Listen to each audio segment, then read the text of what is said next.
on the Deputy Mayor's website. So, would you like me to make a motion, Commissioner? Okay. So I would move that Advisory Neighborhood Commission 6E communicate to the Deputy Mayor for Planning and Economic Development 3 priorities related to the RFP for 2nd and 8th Streets Northwest. Number 1, that parcel number 1 be reserved for green space. Number 2, but that parcel number 2 be prioritized for affordable housing with ground floor retail, and that the parking impacts of the development of the parcels be mitigated, and a mitigation strategy required from the potential bidders. And I would ask for a second. A second. It's been properly moved and seconded. Any further discussion on the part of the commission? So to Yes. get the wording, so is it low income or is it affordable? Because that is a big deal with the wording. All right, amen. So affordable housing, and yes, I will amend my motion to include my original statement at the lowest possible area So is it median low income income? levels. Lowest possible means that it has to be able to be built, but we want it to be as low as possible. So, but they're looking at specific wording. Is it low income? We Yes. are saying the Are we lowest talking public possible. housing? No, this would not be public housing. So Well, but what- they, what but that that makes- particular term, affordable or low income?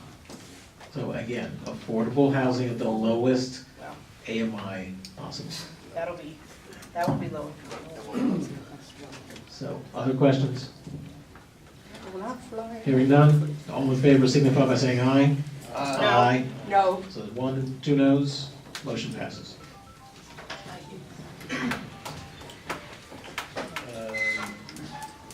We're now going to look at or consider community impact statements related to the sentencing of 2 convicted criminals, Joseph Peebles and Bernard Fleming. And I will ask Commissioner Wiggins, our Public Safety Chair, to address this matter. Bernard Jerry Fleming has been found guilty of assault, attempted kill, and murder. He's also pled guilty to pharmaceutical sales, cocaine, and drug distribution, as well as Joseph Turk Peebles. I want to thank Mr. Moulton for keeping us all apprised of these type of activities that still take place in our backyards, our very own neighborhoods. So I ask that ANC 6E support the community impact statement submitted, which should be submitted to Honorable Judge Anita Josie Herring, as well as Honorable Judge Robert E. Morin before September the 12th. So they'll be apprised of our position in this formal community impact statement. And I ask for your second. That's my second motion. Maybe you could just take a quick moment to explain why these community impact statements are important for folks that may not be aware. Well, keep in mind that these 2 individuals, as previously stated, they were found selling drugs in the 500 feet of Maya Angelou Public Charter School, Cleveland Elementary School, between 7th, 9th, R and T Streets Northwest. They also were found selling drugs close to Walter T. Daniel Library, Shaw Howard University Metro, New Bethel Baptist Church. So it's very important that we as a commission have a strong position and we state our strong position against individuals who want to waste their lives in this regard, because our children still have to live in these neighborhoods and they don't have regard for their lives. And so we have to take a strong position and state how these individuals, if left on the street, how they would impact our communities. So we must be strong and vocal in those positions. Thank you very much. Any further discussion on the part of the commission? Hearing none, all in favor signify by saying aye. Aye. That's unanimous, thank you very much. 1740 New Jersey Avenue, is Ms. Moldenhauer present, or one of her colleagues? Yes, she's here. All right. So, the commission has heard from 1740 New Jersey Avenue previously in our July meeting. We took an action to oppose the application. We subsequently have met, or the committee, the zoning planning committee has met with the applicants again because they had additional information that they wanted to present. So we are affording them the opportunity to present this additional information. And after we hear from them, then we'll ask for the committee's report. And then we'll hear from Commissioner Chaplin, whose single member district is located. We were told that there's a PowerPoint at the subcommittee, the zoning subcommittee, so we have a plug-in, I don't know. It's gonna take a minute. Why don't you go ahead and start with the background? Absolutely. Thank you so much. My name is Meredith Moldenhauer. I'm the land use counsel for the applicant in this case. We have been here on a number of prior occasions that have been trying to work significantly with the community and with the different ANC commissioners and have made certain modifications to the existing application, which we, I believe, have addressed and will mitigate some of the concerns that were presented. The project, as indicated, is at 1740 New Jersey Avenue. Here with me tonight are the representatives of the applicant group, Jimmy Edgerton in the back. We have David Bloom and Nick Hodge. So just to kind of let you know who the faces are in the audience as we try to pull up the PowerPoint presentation.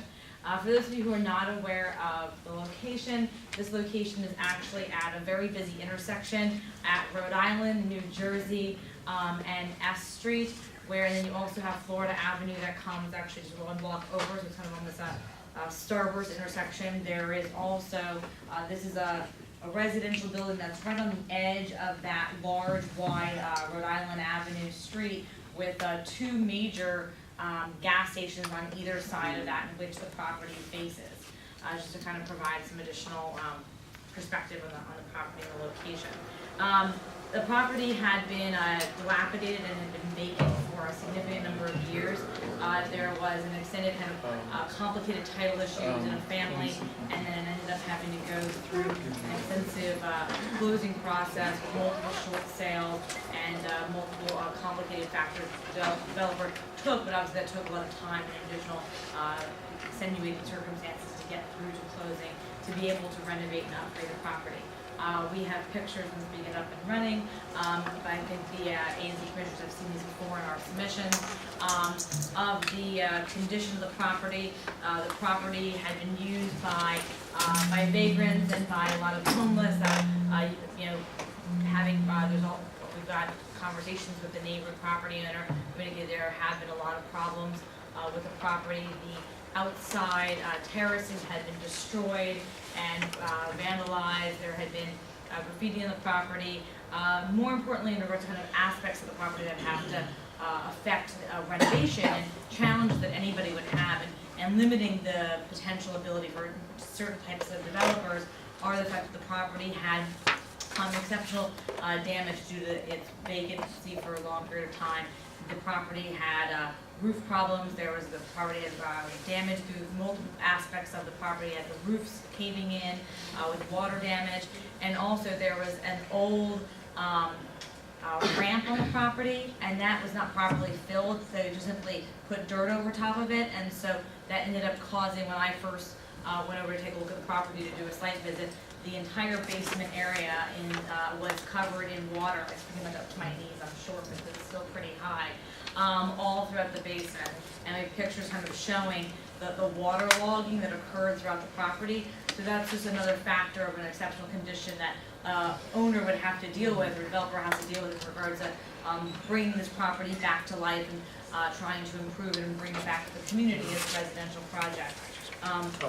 That being said, what the applicant is looking to do is the property is 100% lot occupancy, and so they are looking to seek relief to try to renovate it to 7 units, and that would be renovating it to 2 different units on each floor. That's a natural divide because there's an existing large staircase in the middle of the property. And the property also has a unique aspect where it actually has 3 separate entrances on the property. So on the first floor, the entrances would be maintained from the existing condition of the property, and then they would have 1 access up to the center. We're trying to get a picture of the location there, because we can't Let's see zoom if we in can and move. zoom out. See, wait a second. Can we move this?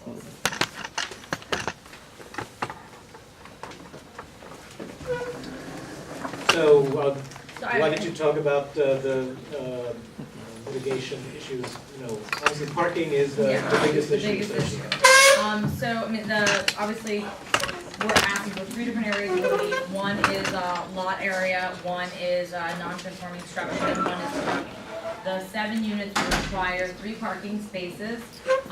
Currently, there's no parking currently provided on the property. It's 100% lot occupancy, so there's no way to put parking on the building. It would actually require to either demolish a portion of the building. The applicant has had extensive discussions with DDOT, and they would not permit a curb cut on the site. So there's really, one of the challenges here is, I heard an earlier comment of you trying to mitigate parking as feasible to the most degree feasible. And what we've done here is because the feasible aspect of providing parking on the site is not possible, we provided a long list of mitigation strategies trying to address some concerns about parking, mostly going to the third prong, which has to do with no substantial detriment to the public good. And I think that issue of substantial detriment based on the mitigation factors is something that I think that applicant has addressed. One, the applicant has agreed to reduce the number of units. Originally, it was going to be a 8-unit project, and now it's going to be a 7-unit project, reducing the number of units in that way. Also, the applicant has agreed to provide residential parking permit restrictions for the entire building, recording a covenant on the entire building, or providing a lease restriction on the building. There also has been a new release on the process of doing VPP and visitor parking permits, allowing any property owner to obtain those upon request, coming up after January. No prior applicant or developer has offered a restriction on VPP, but the applicant here felt like they wanted to go above and beyond to mitigate certain factors, and so they also are on this project are offering a restriction for VPP, so recording another a covenant to address visitor parking permits to indicate that any resident of this building would not be permitted to obtain an RPP or a VPP for the site. In addition to that, there is, and we'll show a diagram later on, additional curb space that is being created on this site because of the existing curb cuts that are on the property with that half circle driveway. DIA has indicated that they have to be closed, so it's actually going to create new parking spaces, public parking spaces, as you can see on the diagram.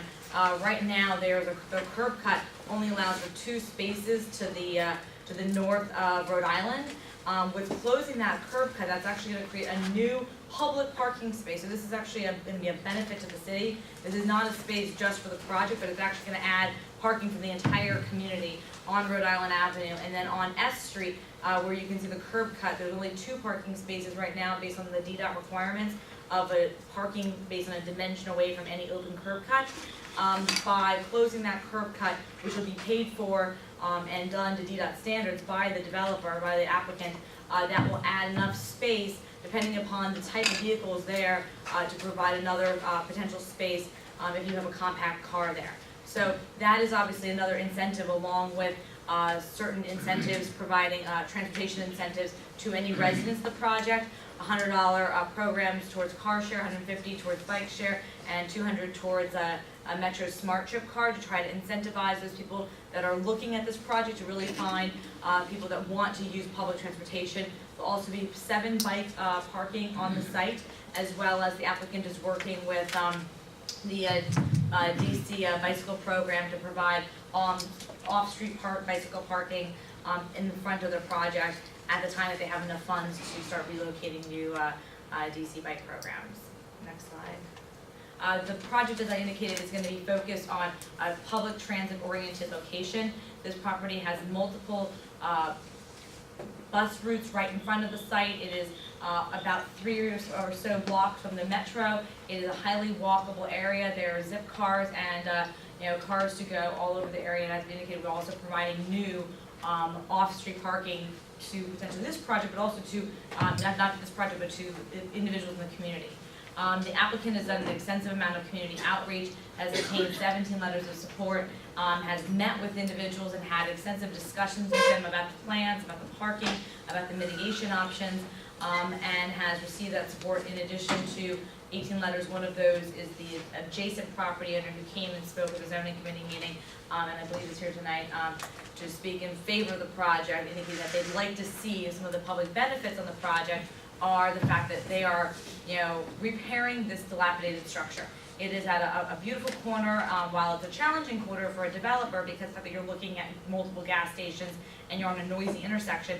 They are returning this to a residential project. They are improving an existing dilapidated building. They are taking a lot of care and effort, as Dave can explain to you when we kind of get into the design, if there are questions about that, to enhance the appearance of the building and to do it, I think, in a very careful way based on the original character and design of the building. We've also provided an extensive list of transportation management plans to try to mitigate the conditions. There's no way, unfortunately, to locate parking on the site because it's 100% lot occupancy, but we feel that with the additional parking on Rhode Island and S and the restrictions on the RPP, that will hopefully address the concerns of the community. Right, I'm going to ask if there's a slide specific to the changes in the design that were discussed. I'll ask Dave. If you could flip to that. Sure. So what you see here, I'm sorry, my name is Dave Bloom. I'm one of the owners of the property, but I'm also the architect on the project. What you see there on the slide is a rendering of our proposed design. The existing structure is 2 stories with a basement. We are proposing to add a 3rd level. That 3rd level is actually an extension of the existing mansard roof. This is a very prominent site. As you come down Rhode Island, this is like a building you see as you enter this neighborhood. And even though it's not in a historic district, we try and be very sensitive to the historic character of this building. And that's why we're sort of extending the roof in the manner that we are. The new dormer windows will match the existing ones. They'll just be a little taller to accommodate the full floor. And I think it actually really helps the presence of the building on such an important site. What you see here is what we showed at the subcommittee meeting with a penthouse that I think we kind of all agreed was probably a little bit on the large size. And so we've actually gone back a little bit, reworked it. There used to be a mechanical room up there. We're putting that in the basement now.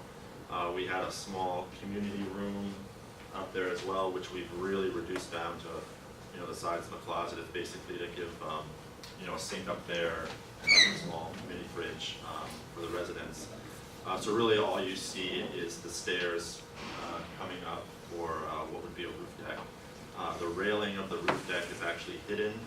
We're extending that mansard roof a little bit farther, so you sort of don't see the roof deck at all. As an architect, I kind of find those things a little awkward a lot of times, so we're really trying to bring all those elements into the building and blend it in with the historic characteristics of it. Thank you, and thank you for taking the time to try to address that concern.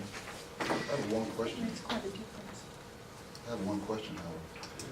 You mentioned that there was a lot of flooding in the basement, and you just mentioned you were going to put the mechanical systems in the basement. How are you dealing with negating the flooding issues? The mechanics are in the basement of the unit. Yeah,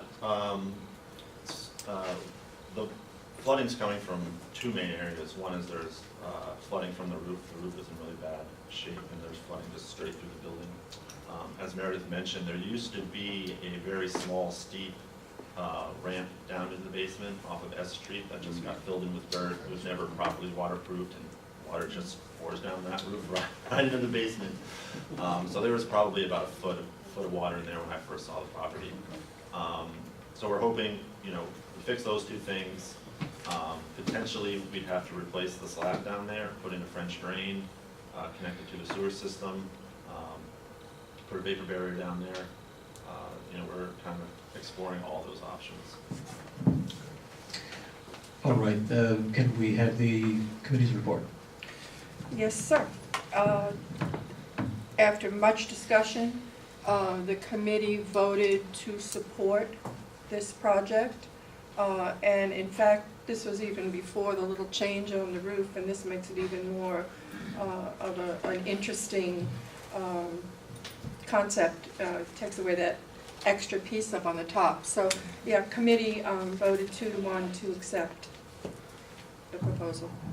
All right, let's hear from Commissioner Chapel, in whose jurisdiction this is located. Yes, I am strongly opposed to the developer's plans regarding this development. What the attorney did not mention is that this single-family home is being divided into a 3-level townhouse and a 7-unit apartment or condo unit.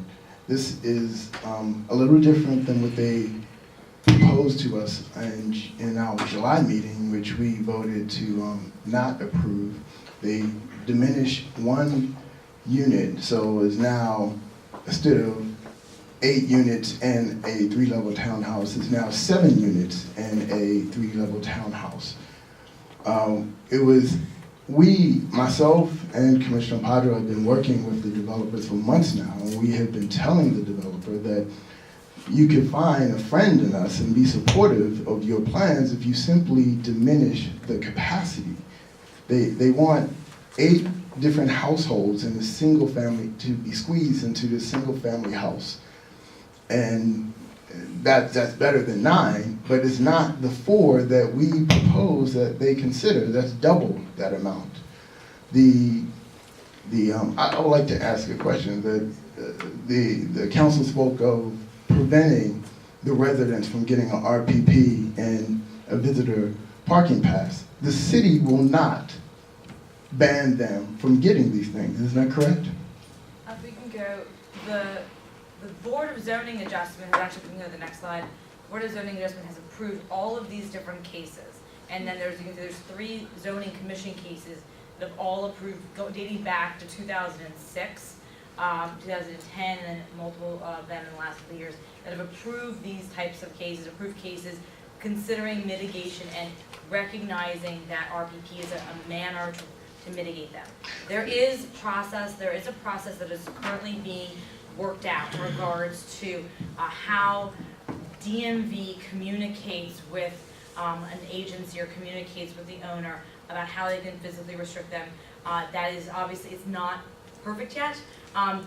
If an individual wanted to violate their bylaws or violate their lease or violate their mortgage or the covenants, they could right now go down and get an RPP.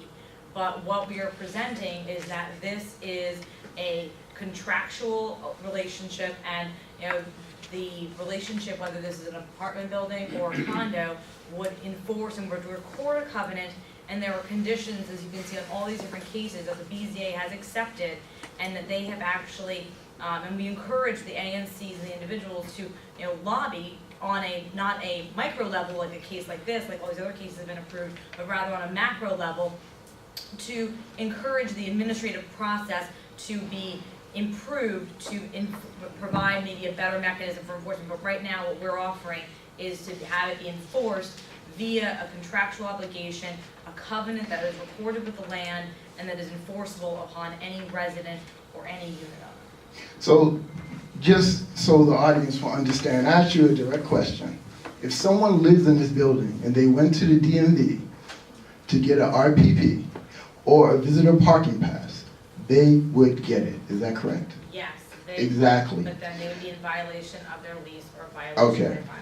So if anyone lived in this and they wanted it, they could get it. And that would just exacerbate an already horrendous parking problem. More so, I am not only an ANC commissioner, I am an attorney, and I am a landlord, and I practice in landlord-tenant court. And one thing I know for a fact is that if a landlord or a condo board puts something in their leasing agreement that denies the residents a right that the city bestows upon them, the court will not enforce that agreement. There is no more fundamental right than to park outside of the home that you live. And if a landlord says that to live here, you cannot park on public streets outside of your home, the court would never enforce that. There's no more fundamental right. And the city has a vested interest in selling RPPs. It's because they make money from it, and they want residents to buy it. Let's just say, for the sake of argument, that this would be put in place, this restriction of the tenants cannot get an RPP, a residential parking pass. Why would a landlord enforce that? If the landlord does not enforce it, the city's not going to take away his property. Why would a landlord even care as long as the tenants are paying his rent, paying his or her rent? Why would the landlord even care where they park? That is something that the community cares about. There's no way, if the landlord just decides, you know what, this is in fact, I'm just going to ignore it. There's no penalty for this landlord. If it's a condo and the condo regulation puts it in place, who can change those regulations? The members of the condo board who lives there. Now, why would they impose upon themselves that they can't park on a public street outside of their home? This project, first, it would not be enforced by the courts. And even if this was put in place, the tenants, there's no reason why a landlord would not just ignore this. A landlord does not buy a property in order to do a favor for the neighborhood. They buy a property in order to make money. There's no reason why a landlord or a condo board will put these restrictions on themselves or put these restrictions on a tenant that is paying money to the landlord. So this is an interesting proposal, but what is being proposed is really not a solution to the parking problems. The city puts in place that a development of this size requires 3 permanent parking on site, on the location. The developer just cannot do that. We have suggested to the developer that you lessen the density. This is a single family house. You want to squeeze now 8 different households into, well, it's 7 plus the townhouse. So that's 8. The zoning cases. Okay, but you want to put 8 different households into the single family house. Is that correct? The zoning aspect is just for the site. Okay, but you want, if you have your way, there would be a townhouse and 7 different units, correct? That's a separate part, yes. Okay, so there will be 8 different households squeezed into the single family home. This density is just too great for this neighborhood, for this block. And it cannot, it just cannot absorb all the parking problems that such a dense development would bring to this block. I've heard from many constituents, one thing that did disturb me, that the developers did come up with a second plan after the first plan was rejected by this commission in July. And I heard about the second plan from a constituent who they went to talk to. They said they have 17 letters of support. I've seen 10. And out of the 10 that I've seen, I went to talk to 6 of them who signed it. They all were, when I explained to them what happened or what the real prospects of this development would bring to the neighborhood, this wasn't, they said that this was not explained to them, and they all oppose it now. I did speak to one constituent who does support the development, but he lives adjacent to the property, and he does not want to live adjacent to an empty home, and no one does. But he's not affected by the parking problems because he has a driveway and that he parks 2 cars in that's available to him 24 hours a day, 7 days a week, and he doesn't have to deal with the horrendous problem of finding parking on your block after a long day at work, or you go to the grocery store and you got bags to carry. He doesn't have that problem that the rest of the community, the majority of the community has. So, not to belabor this point, I know we're going to a close, but we already rejected this proposal. They have changed it, and out of fairness to the applicants, I will ask that we reconsider the new plan, but I would also move that this commission again oppose this developer's new plan.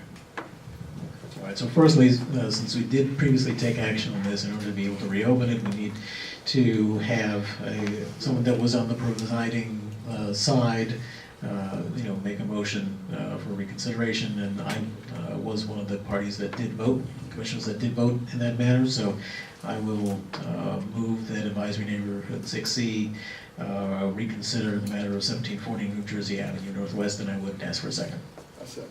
It's been properly moved and seconded. All in favor signify by saying aye. I'm sorry, you have to go back because I'm really. Yes, this is a motion for reconsideration When? from our, We're not gonna from our vote on July. this evening? Yes, reconsideration, as in, we're going to reopen it from our July vote tonight. Okay. So, all in favor signify by saying aye. Aye. Thank you very much. Now to the motion. Oh, Okay. can I actually respond to some points? I know there's some people in the community that wish to speak as well. Unfortunately, we will need to leave this building by 9 o'clock, and we have several other items of business. You originally, intended to take you up first, but we did grant your request to be taken last. I'll just So. respond really fast. Really, 1 minute. I'm Can I gonna get the last I'm gonna line, give you Eric, net zero? give you This is, 60 seconds. This question is also about substantial detriment. That's what the board here is having to evaluate. It's a variance case that the ANC has evaluated on a legal standard. It's a question of substantial detriment. This project has Mr. Chappell talking about parking. It's a 3 parking requirement. It previously didn't require 1 space with no parking. That's a 1 parking credit. There's creating 2 new public spaces, so you're really talking about a net zero. Plus, if you approve this project, you're getting a massive benefit to the community. You're getting RPP, not just for 3, but for all of the units in that building. So all 7 unit owners or residents are not able to get RPP, and I understand Kevin's pointed concerns, but there are an exceptional number, as we can go back to the list, of cases that the BZA and the zoning commission have approved. And they are the administrative body that is appointed by the mayor and has the authority to make these decisions, and they have ruled on numerous occasions to say that this is a valid term of mitigation that developers can present, that the community should recognize,